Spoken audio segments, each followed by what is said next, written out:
We have a lot of stuff kind of coming up in the next week or so, so don't forget we have your citric acid cycle group work. It can be on Monday, so do come prepared with your papers. And just as a reminder, I mentioned when we were doing the glycolysis group work that time I wasn't going to have you guys come up and actually share what you learned. But for the citric acid cycle, once you guys have finished your group work and we're ready to summarize everything for the rest of the class, you guys will come up and share some of that information. So part of your discussion on Monday should also include how you guys want to divide up the presentation portion of that. Okay, so make sure again that you highlight the important parts, and everybody who's coming in, go ahead and grab, there's the one on the back desk right by the door, grab one of those. So make sure you guys highlight or underline the pertinent parts that are helping you answer to what information is requested on the worksheets, and also make sure that not only your name is on the paper, but also which reaction you've been assigned to work on. So is everybody clear on what reaction they're doing? Everybody remembers? Okay, good. And probably at the end of class, when I pass back exams, grab a handout. When we get towards the end of class, what I will probably do is go ahead and give you a few minutes to again touch base, because I believe that not everybody in here has found their group as of yet. And during that time, I'll pass back the exams. So I'll do that at the end of class. The exam itself, I was really happy with what the average was. The average was a 79%, so I think that everything to me looks really good. If you have questions about anything and how partial credit was doled out, the key is posted outside room 540. So it's in a glass case out in the hallway. I don't post exam keys on Blackboard for very obvious reasons. It's the one thing I won't post on Blackboard. So feel free to take a look at it. If you have questions, I will be available in office hours next week to be able to talk about that with you. Unfortunately, right after class today, I'm going to have to bust out of here really, really fast. I have somewhere I have to be by 10:30, so please try not to delay me too much. I'm hoping that I can make it there. And then homework is due the 9th, so a week from this coming Monday. And then seminar today is Dr. Jean or John, I'm not sure. I haven't met this person before. Creedle from Arcadia Biosciences. So this is going to be our final industrial talk for the semester. And so again, those of you that are thinking about an industrial job, you might want to attend, because it would be a really good opportunity for you to have some time to talk with the seminar speaker. So that's today at 1 o'clock down in room 316. They're going to be talking about a special form of rice to be used in Africa. So it's going to, I think, kind of have a flavor for those of you that came to the talk a couple of weeks ago, where they were talking about oils. This, I think, is going to be kind of on the same lines, but this is rice that's been modified for, I think, the high saline content of the soil in Africa, so that it can actually grow there. So that's today at 1 o'clock. Okay. So with that, where we left off last time, we were kind of getting to the point where we were ready to actually make some glycogen. And so I wanted to put this particular reaction back up because it didn't look like we had quite finished it. It looks like we sort of, you know, okay, well, class is over, well, it's time to go. So we activated our sugar. So now we have a really good leaving group on there. We have the UDP group on our glucose residue. And again, we have to do that because trying to form a glycosidic bond is a very uphill, energetic issue. And so by putting that UDP group on there, we have not only put in place an excellent leaving group, but we have activated the anomeric position of the sugar so that it's ready for that glycosylation reaction. And again, like I had mentioned, in the synthesis of most sugars endogenously, this is the strategy that the body uses, is to form some sort of a nucleotide form of the sugar that activates it. And so in terms of regulation, do you guys think this step is regulated? Because that was the one thing I didn't see that we had finished off. No, it's not regulated. So this is not a regulated step. We are still sort of in the preparatory stages of glycogenesis. So steps 1 through 3 were our preparatory stages, and now in step 4, when we get to glycogen synthase, we are now ready to make some glycogen or extend the chain on glycogen. And so again, we have to think about these steps as not necessarily something that's going to happen in a linear fashion. So in terms of preparing the sugar, sure, those first 3 steps are linear, but once we get to this step, glycogen synthase can act on the same chain over and over and over again for a while. Okay? So this step can happen many times over before we need the final enzyme, the branching enzyme, to come into play. So that's kind of what's a little bit different about this, is that it's not a linear sequence of steps. At this point in time, we can actually repeat this step many, many times. And so we have also this molecule known as glycogenin, or the glycogenin primer. So I'm going to come back and talk about that in a second, but let's just talk about the step itself in the first place, which is the reaction going from the glycogenin with the sugar chain on it to having an additional sugar that's been added. So if you look at the end, we have added an additional sugar, and all we're doing at this point is making alpha-1,4 glycosidic linkages. Okay, so glycogen synthase makes alpha-1,4 linkages between glucose residues. So what kind of reaction do you think we're looking at here? I said it just a second ago. We're adding a sugar, so what do we call something when we add a sugar? It's a glycosylation. And what form of an enzyme do you think we actually have here? And you might be surprised. It's not a transferase. It's not a ligase, because we're not putting in an individual ATP equivalent for this. Nope. What kind of a functional group do we find at the anomeric position? Open up the sugar chain. What is it? Yeah, we have an aldehyde. Remember, this is an aldose. Oh, I don't remember that. So technically, this particular reaction is actually a lyase. We're adding to a double bond.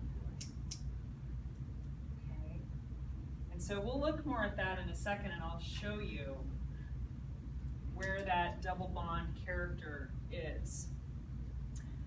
Cofactors and coenzymes, there aren't any, so not applicable. And then what do you suppose for this particular reaction? Do you think we're looking at something reversible or irreversible? Irreversible. It's irreversible. This is actually our regulatory step for glycogen synthase. So for glycogen synthesis, this is the point at which we are going to control the process. So delta G0 prime is minus 13.4 kilojoules per mole. So a big negative number, exactly what we would expect to see for something that's irreversible.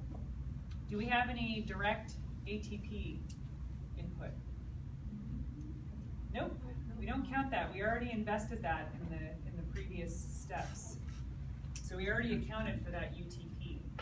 So we don't double count it. So no, there is none directly involved in this step. And what's the purpose? What are we doing?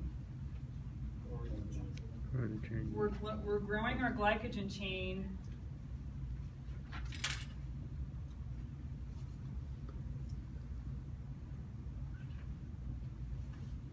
via adding linear alpha-1 to 4 linked glucose residues. So again, we can only add to the linear parts. We already agreed it's irreversible, regulated, yes. So regulation-wise, we actually have a lot of stuff going on. So I'm going to just kind of outline the basics for now, with the understanding that after we talk about glycogen degradation or glycogenolysis, I'll bring everything back together because they go hand in hand. So much like when we talked about glycolysis and gluconeogenesis, we saw some opposing types of regulation. We're going to see exactly the same thing here, but it's more complex in some ways. We're going to find that we have allosteric regulation, we have covalent modification, and that covalent modification is driven by hormone levels. And so I'm going to just kind of do the highlights for now with the understanding that we're going to come back after we talk about glycogenolysis and really kind of finish summarizing all of this stuff. So we have an activator, glucose 6-phosphate. Right? Why would that perhaps be an activator? Go back a couple pages in your handout. Tell me what you see.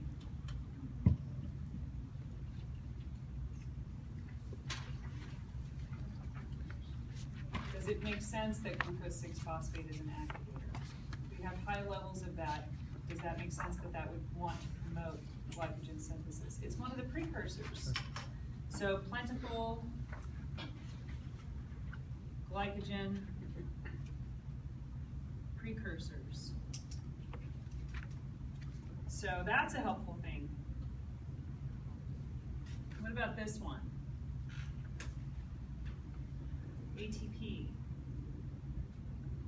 Why does this one make sense? Enough energy in the cell. Enough energy in the cell to do what kind of work? To do biosynthesis, right? So whenever we're trying to do something biosynthetic, we're going to find that we have an energy requirement because we're going uphill. We're trying to make bonds and make molecules, and so that requires energy. So cellular energy is plentiful. So those are all really good things. We also have, I'm just going to talk about the covalent portion of this.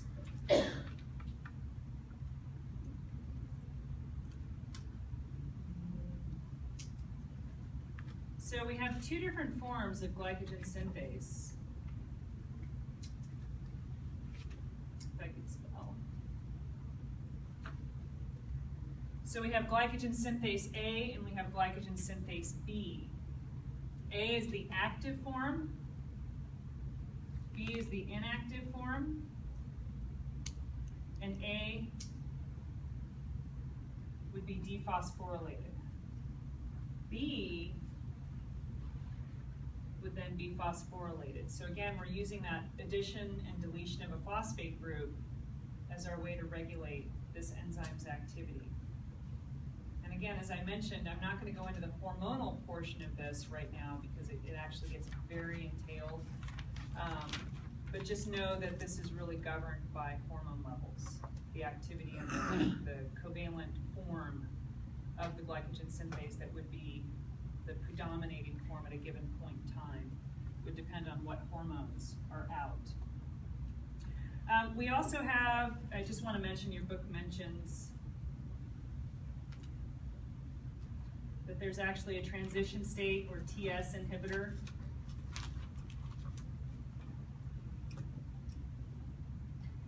And it's 1,5-gluconolactone. And this is also going to be in play for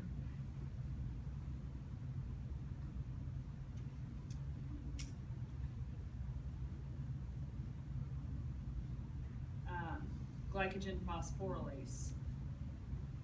So 1,5-gluconolactone would be that transition state inhibitor.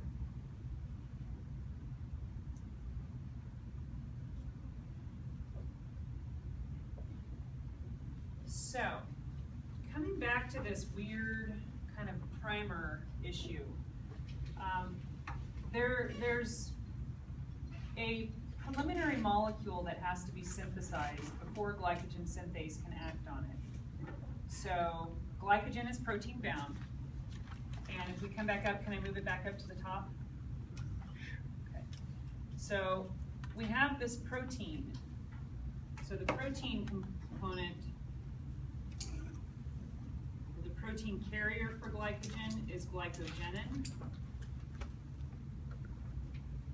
And that's what's going to hold on to the growing glycogen chain in the cytoplasm. So there is a protein component. So yes, we do have one reducing end on glycogen, but that reducing end is actually tied up in a bond to this glycogenin protein. So the issue when you have such a large thing as a protein is that another enzyme, such as glycogen synthase, can't usually get in close enough to do anything to it. So we actually have to make a primer molecule that will then be long enough with respect to the chain of 1,4 linked glucoses that then glycogen synthase can come and bind on and add more. So we're not going to start by glycogen synthase coming and adding a glucose to glycogen. It doesn't work like that. They're two big molecules, they can't get close enough together, so we actually need some help. So glycogenin has autocatalytic activity. So it in itself is also an enzyme. And what it can do is it can add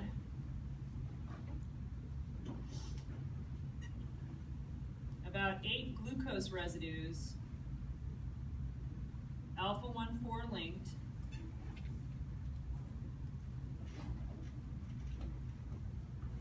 to a tyrosine phenolic group.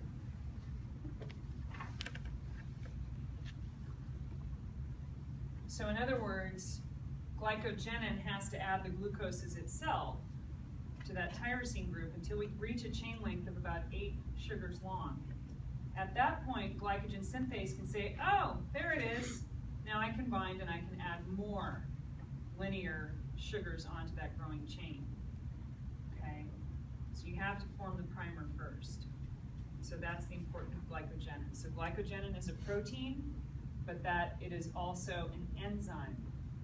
And it will add the first 8 glucose residues to the tyrosine OH within the protein. And that will start the process. Does that make sense? Okay. So that's glycogenin. So we have to do this before glycogen synthase can have activity. So once 8 glucoses, or I'll say about 8 glucoses, are in place, glycogen synthase can act. So this whole thing, the glycogenin protein plus the 8 sugars, is what I have referred to as the glycogenin primer. So that's the protein plus that initial 8 sugars.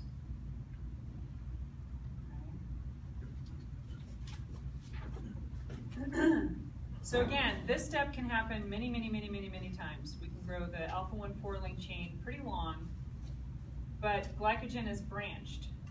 And so we need a final enzyme in order to put those 1,6 linkages in for us and make that a really nice, highly branched structure. The final thing I want to mention is, how are we growing this chain out? Are we growing it from the reducing end, or are we growing it from the non-reducing end? It's growing outward, all on the non-reducing ends. So we're adding constantly to the non-reducing ends. And you'll see when we start talking about glycogen breakdown, we're also going to be breaking down glycogen from the non-reducing ends in. So we're growing from non-reducing ends out, and when we're breaking down, we're going to start at the non-reducing ends and work our way back in. So that's glycogen synthase. That is our regulated step. So in our final step, we have branching enzyme, and that's the generic name. I'll put the real name, but if you call it branching enzyme on an exam, that's A-OK with me. Okay, so the real name is amylo 1,4 to 1,6 transglycosylase. So you can see why somebody said, hey, let's call it branching enzyme. That sounds like a really good idea. And I agree with that.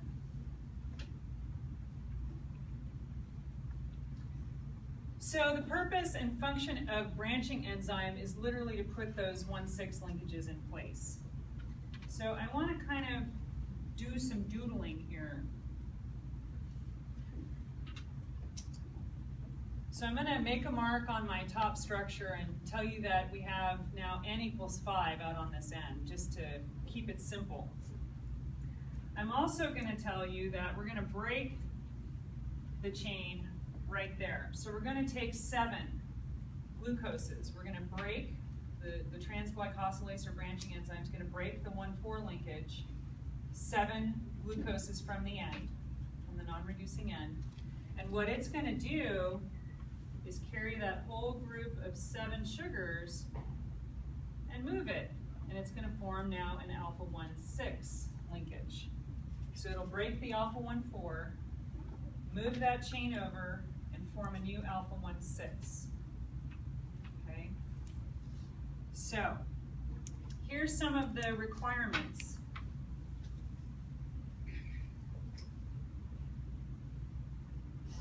We need about 11 glucoses, alpha-1,4, from a branch point in order for this enzyme to be able to work. So we need a string of about 11 of our alpha-1,4 linked. And that's from our previous 1,6 linkage.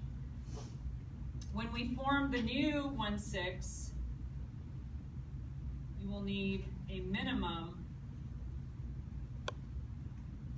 of 4 alpha-1,4 glucoses between branch points. When the new alpha-1,6 link is formed. Okay, so there's going to be some steric issues, in other words. So when we're ready to hydrolyze the alpha-1,4, we need about 11 sugars out on the end. And then when we start placing that 7 chain, that 7 glucose chain, in a new alpha-1,6, we need to make sure that there's enough space between where we're going to put the new one and where the next one down the line is. So we need at least 4, okay, for this enzyme to work. And we know in glycogen, really, the average is about 8 to 12 residues between branch points.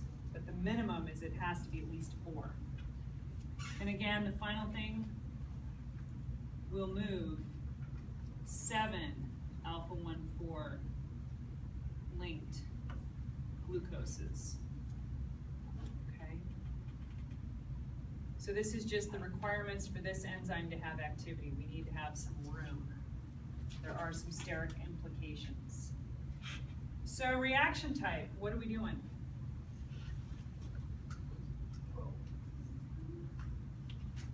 It's a transferase, I heard that, that's correct. But what are we doing with branching enzyme?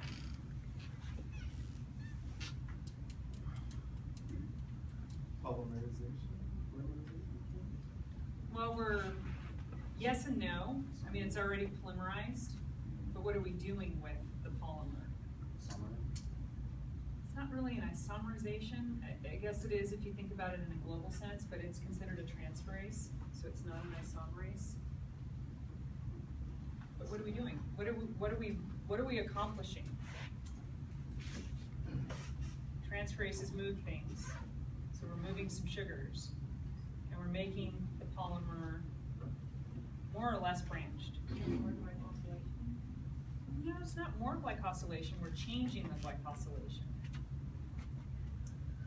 We're making it more highly branched, right? One of the real important features of the glycogen structure is we want it to be highly branched, because when we start breaking it down, we need all of those non-reducing ends.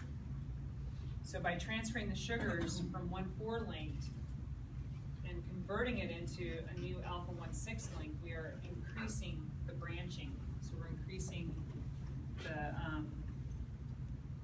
the amount of branch points in the polymer, and ultimately we're making the molecule more globular-like, really. Does that make sense? So transfer of linear glucoses to a more highly branched state. So alpha-1,6 link. And again, it is a transferase. Cofactors, there's none. Delta G, can't find it. Good luck. you guys think it's reversible though? No, it's not reversible. Once we move them, they're there. We're not going to put them back. Any ATP? Nope. Purpose of the reaction, like I said, to make glycogen more highly branched and to give it ultimately more non-reducing ends. Think it's regulated? No. We already took care of the regulation. So again, much like what we had in glycolysis and gluconeogenesis, there is really one key regulated step. Glycolysis was interesting because there were actually two others, but that was really because of where the molecules could go at the top and the bottom of that pathway. Since the last step was the regulated step, would that be also considered like the committed step, like after that? Yeah. I mean, that's the point at which we're going to really say, yeah, we need to make some glycogen, or no, we need to break it down. Okay. So that's the point where, you know, the energetics of the cell, whatever hormone triggers we have around, those are all going to play into whether or not the process really goes through. Okay? Because there's going to be other things we can do with glucose. We don't have to make glycogen. So really what's going to happen at that point is determined by what other signals there are that are driving that process. So I want to take a second, and we're not going to talk, you know, big time mechanistic stuff with this particular pathway, but I at least want to show you kind of how these processes occur. And so if we come back and we're looking at the activation of our glucose 1-phosphate with UTP, again, you can see that when we do the attack, we are attacking the most internal, or the alpha phosphate group. And so when we're attacking that alpha phosphate group, we then cleave off our PPI. So now everybody can see where the PPI is coming from. And so once we do that, the PPI, as we spoke about, is what provides the driving force for forming this activated form, or the UDP glucose that we're making. So the hydrolysis of the PPI to give us 2 PI is what's really helping to drive this process forward, because once we make the PPI, it is going to get hydrolyzed down and release some further free energy. So this is the UDP phosphorylase reaction. So again, we're not going to go, you know, great guns with mechanisms here, but I think it does bear, you know, mentioning that these things are occurring. And so the next step, where we're actually going to be adding via glycogen synthase our glucose to the non-reducing end, we said that this reaction, this enzyme is actually a lyase. And so if you look at the very top, we have our UDP glucose. And what's going to happen is, and what they're not showing, which is a little disappointing, is that initially you have that bond, the glycosidic bond with the UDP group is breaking, but that's not the only thing that's happening. If you look one bond away, we have our ring oxygen, right? So that ring oxygen can actually donate electrons into the bond between the oxygen and the anomeric carbon. And so you can see a little bit better in this intermediate what that looks like. So that's called an oxonium. And so if you don't open the ring and instead donate the electrons from the oxygen in, you form this oxonium. And so that is our partial double bond that we're talking about. And so in the next step, we have our C4 hydroxyl on our non-reducing end of our growing glycogen chain, that then is going to act as a nucleophile, and it's going to attack that electrophilic anomeric position and form our new alpha-1,4 linkage. And so this is what glycogen synthase is going to do, and this is why it's considered to be a lyase, because we are acting on a partial double bond character of that oxonium to give us then our N+1 glycogen. And then this is just the structure of the gluconolactone. We'll see this one again when we talk about glycogen phosphorylase, so sort of the regulated step of glycogen degradation that goes hand in hand with what glycogen synthase is doing. This also binds in that active site. So this is a transition state inhibitor for both glycogen synthase and glycogen phosphorylase. So that's the structure. And then here we have our branching enzyme. And so again, we have the 7 terminal non-reducing glucose residues that are alpha-1,4 linked. That 1,4 linkage between residues 6 and 7 gets cleaved, and then the enzyme moves that to a more internal location and forms a 1,6 linkage. And again, you can see that there has to be 4 glucoses in between the 1,6 linkage points, because there are some steric considerations, and so we achieve making it more highly branched. Okay. So in looking at glycogen phosphorylase, I've never figured out a great way to make handouts for glycogen phosphorylase. It's just a little wonky. I don't know.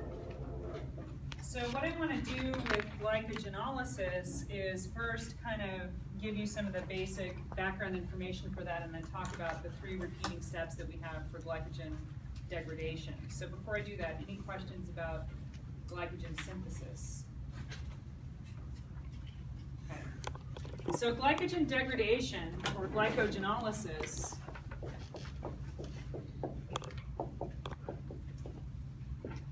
is going to be our last pathway for chapter 16. And so we'll talk about glycogenolysis, we'll talk about all of the different steps of glycogenolysis, and then what we will do at the end is come back and talk about the full regulatory issues that pertain to both glycogenesis and glycogenolysis when we get to that point. So glycogenolysis is the breakdown of liver and or muscle glycogen. In muscle, it's about 1 to 2% of the total content of muscle by weight. So it's not a huge component in the muscle tissue, but it is there. We do have some available when needed.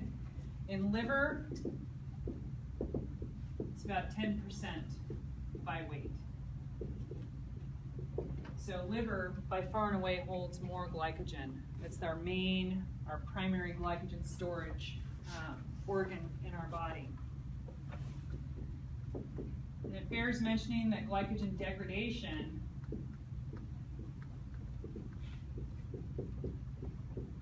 occurs from the multitude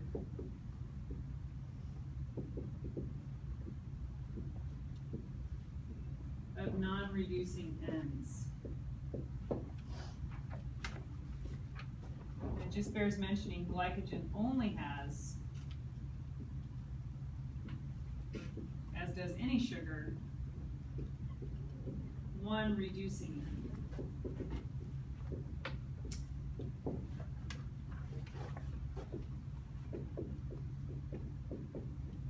For our steps,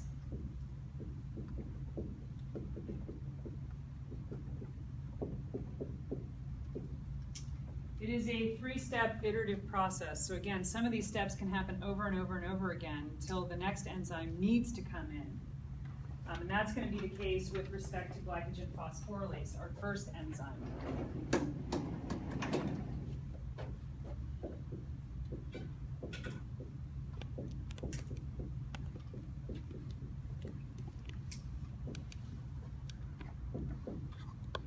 As I already mentioned, this is going to be our main regulated step for the pathway. So we're going to see some opposing types of regulation as compared to what we saw for glycogen synthase. And what we have going on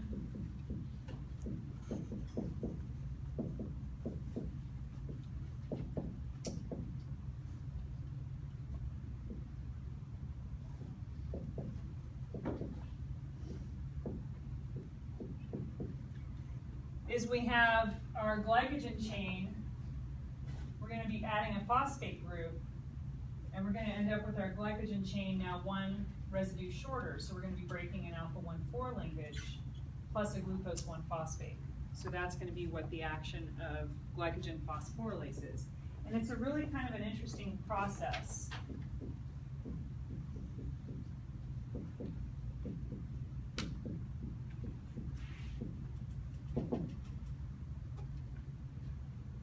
It's much like what we've seen with respect to hydrolysis reactions, but it's not a hydrolase. Okay? It is actually considered to be a phosphorylasis. So instead of using water to break that glycosidic bond, we're going to use a phosphate group.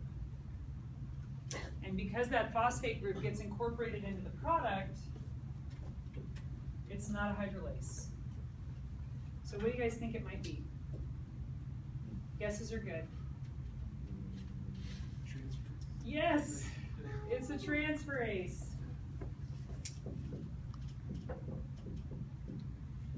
Just wait till we get to the citric acid cycle. There's one enzyme in the citric acid cycle that doesn't make any sense whatsoever how they characterized it until I tell you what they did. And then it'll make a little more sense. So we do have a cofactor for this reaction because we have a molecule in the active site that's going to hold that phosphate group that gets transferred for us. And that's pyridoxal 5-phosphate.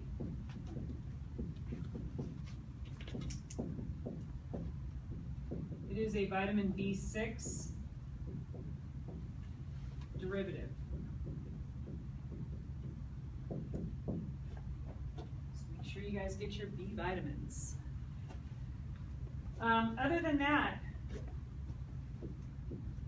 just bears to note that we release glucose 1-phosphate one at a time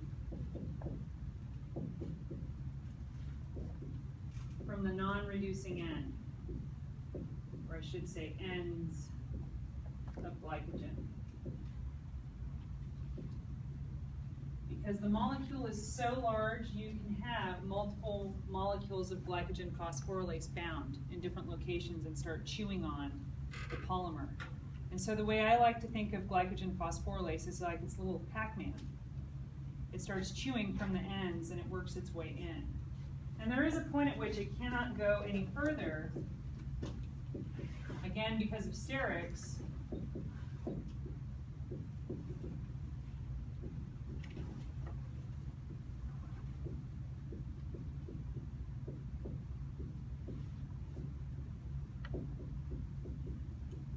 It cannot go any further than 4 to 5 sugars away from that alpha-1,6 linkage.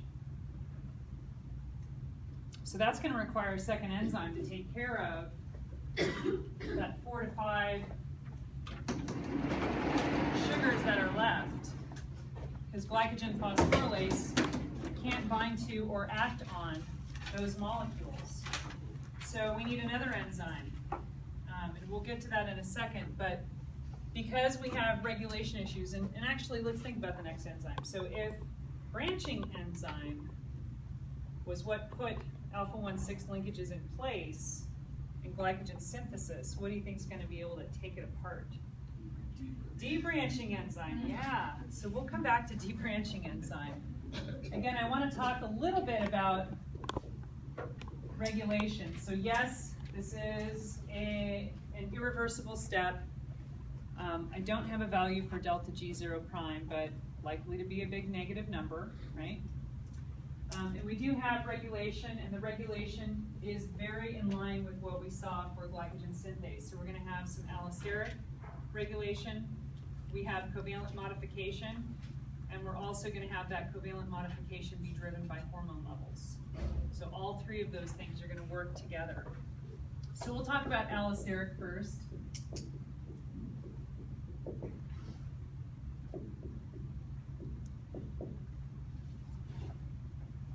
Glucose, makes sense? Inhibitor. We have high glucose levels. Do we need to break down more glycogen? No. So glucose levels help inhibit. ATP as an inhibitor. Ultimately, what will we do with the products of glycogenolysis? They'll feed into glycolysis and ultimately we'll make some ATP from them. So if ATP levels are already high, we don't need to go there. So cellular energy level is already high.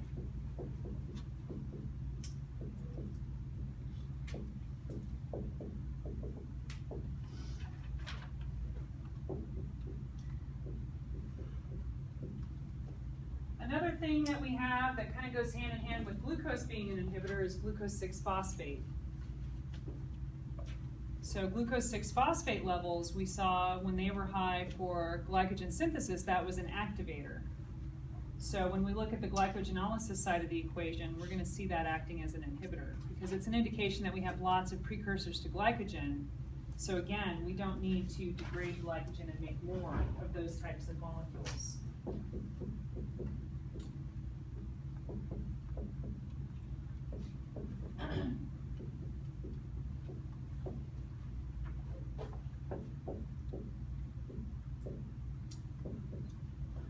When our AMP levels are high, again, a lot of times enzymes make a selection between AMP and ADP, but those levels, AMP or ADP, are going to be indicative of the same issue, which is that the cellular energy levels are low.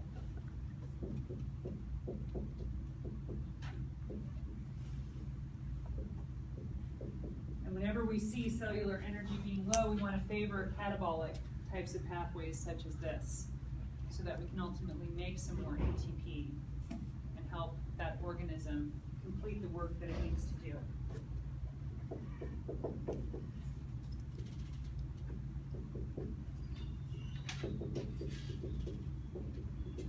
So covalent modification. We again have two different forms of our enzyme.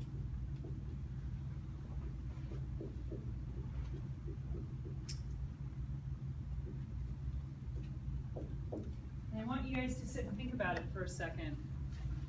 The A form, I will tell you, is the active form. And the B form is inactive. So go look at glycogen synthase and what we wrote down for the covalent modification of that enzyme, and tell me what you think the active form of glycogen phosphorylase is going to be.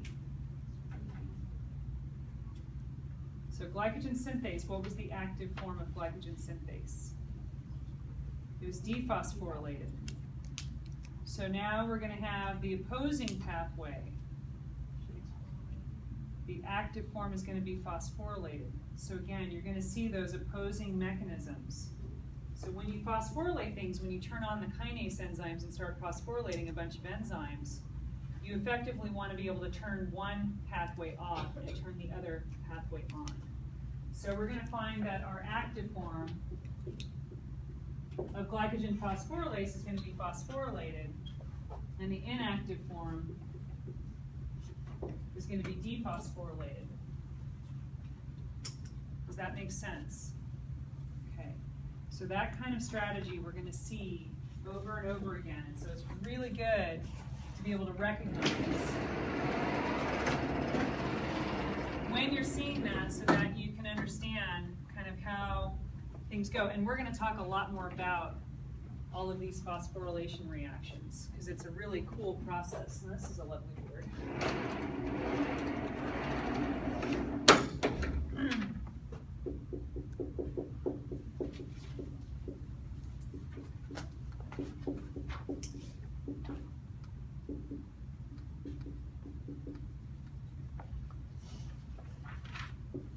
So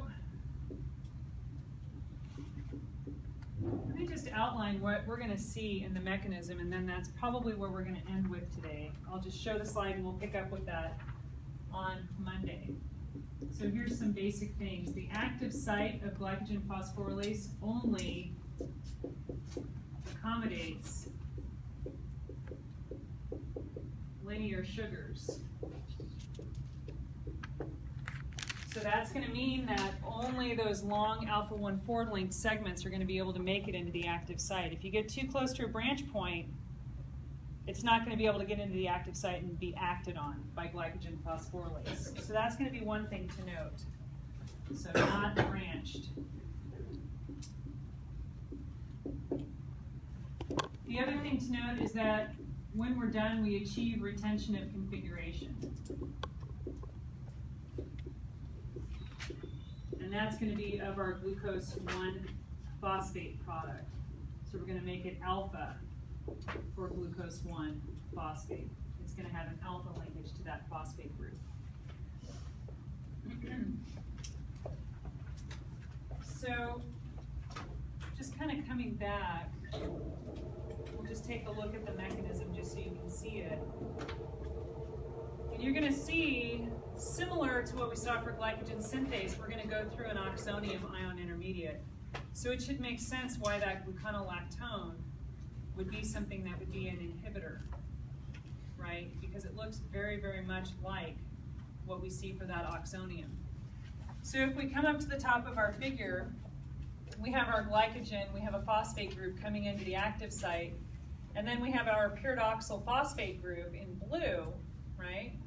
And then our linear portion of glycogen comes in, and what we're going to do is we're going to take the electrons from our ring oxygen and donate them in again to form that oxonium, and we're going to break the glycosidic bond to our glycogen chain.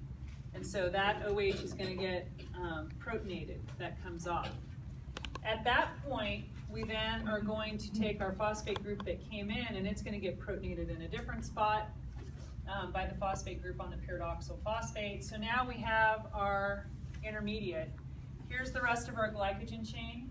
So it's going to come out, right? So it's done. It's going to come out. We have chewed off our one sugar, Pac-Man style. We have our oxonium, and now we have activated our phosphate group, and it's going to come in and nucleophilically attack the anomeric position. And again, we're going to get retention of configuration, so it's going to end up alpha with respect to how that phosphate group is going to come on. And so we end up with our alpha glucose 1-phosphate, and then the active site is ready to go again. Okay. So with that, I want to ask if anybody has any questions, number one. Number two, I want to, if you guys want to have an opportunity, because I know there were a few people that couldn't find their groups when we formed them on Monday. If you want a minute to find your group, please do so. Thirdly, if you would like your exam back, I will come and pass those back. If you don't want them back and you want some time to think about it, that's fine too. Just let me know. If you want some time to think, ponder over the weekend. But I will pass those back as well. So again, the key is posted. Take a look at it.